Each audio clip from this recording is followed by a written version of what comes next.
Halo semua, selamat datang kembali di channel saya yaitu di Rifan Sirandan.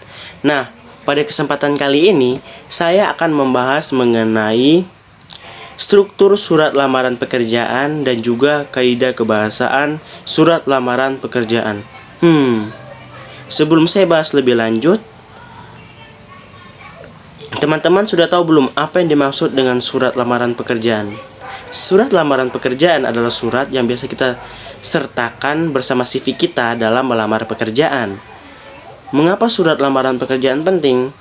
Dari surat lamaran pekerjaan, pemimpin sebuah perusahaan atau bos bisa menilai apakah kita layak bekerja di perusahaannya atau di tempatnya atau tidak. Nah, saya akan membahas mengenai struktur surat lamaran pekerjaan. Yang pertama ada tempat dan tanggal pembuatan surat, di mana tempat dan tanggal pembuatan surat itu diperjelas seperti misalnya Nabire 24 Januari 2022. Jadi tempatnya itu jelas, tidak berbelit-belit. Yang kedua, perihal dan lampiran. Misalnya perihal yang kita tuju yaitu lamaran pekerjaan. Lampirannya misalnya ada 7 berkas atau 8 berkas yang kita lampirkan. Jadi kita bisa menulis 7 helai atau 8 helai. Selanjutnya ada alamat yang dituju. Misalnya kepada Pak Domias di Jayapura, contoh saja. Yang keempat ada salam pembuka. Itu seperti kata dengan hormat. Yang kelima ada alinea atau paragraf pembuka. Seperti misalnya berdasarkan informasi yang saya dapatkan dari HTTPS itu apabila digunakan dari sumber internet begitu dan sebagainya. Selanjutnya isi.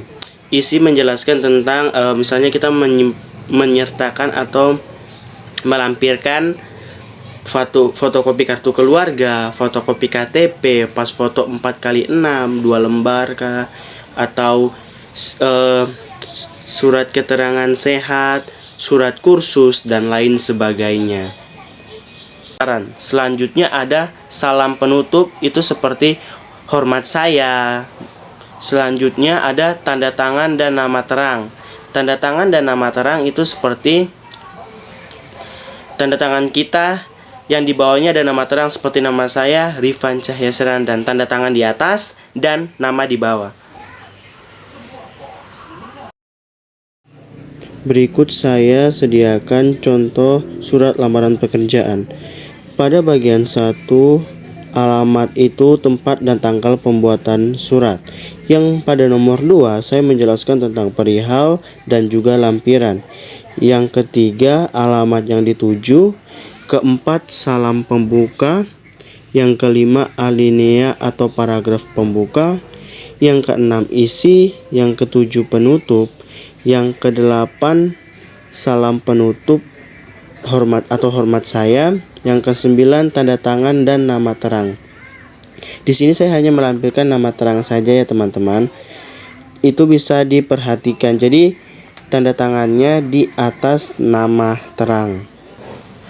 Nah, selanjutnya saya akan membahas mengenai kaidah kebahasaan surat lamaran pekerjaan. Kira-kira teman-teman sudah tahu apa belum apa yang dimaksud dengan kaidah kebahasaan? Kaidah kebahasaan merupakan ketentuan-ketentuan yang harus kita perhatikan dalam membuat surat lamaran pekerjaan terkait dengan bahasa yang akan kita gunakan. Selanjutnya saya akan membahas unsur-unsur kaidah kebahasaan. Yang pertama ada menggunakan bentuk surat yang standar. Tidak yang memiliki kualitas sembarang ya, maksudnya tidak ditulis secara sembarang, tapi memiliki kualitas yang standar. Lebih baik kalau bisa lebih dari standar.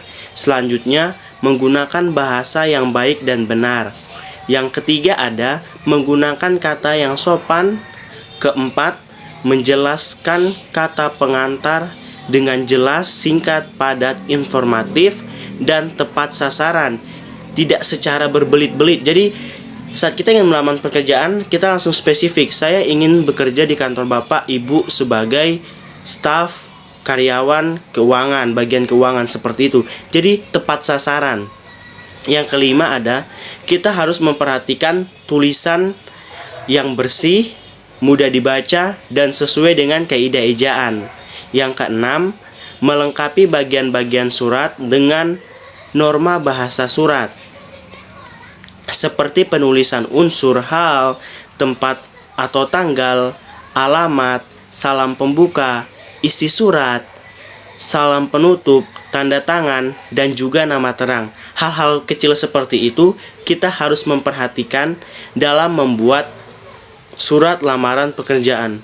Nah, surat lamaran pekerjaan juga ditulis berdasarkan sumber informasi loh, dari beberapa sumber seperti dari media massa, dari orang lain, dari pengumuman, dari permintaan suatu instansi atau sebuah perusahaan, dan inisiatif kita sendiri.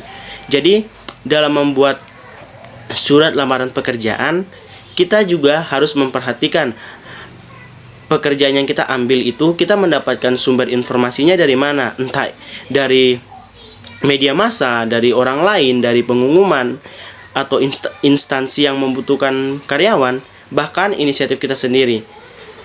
Hal-hal begini harus kita perhatikan agar tidak terjadi kesalahan dalam pembuatan surat lamaran pekerjaan.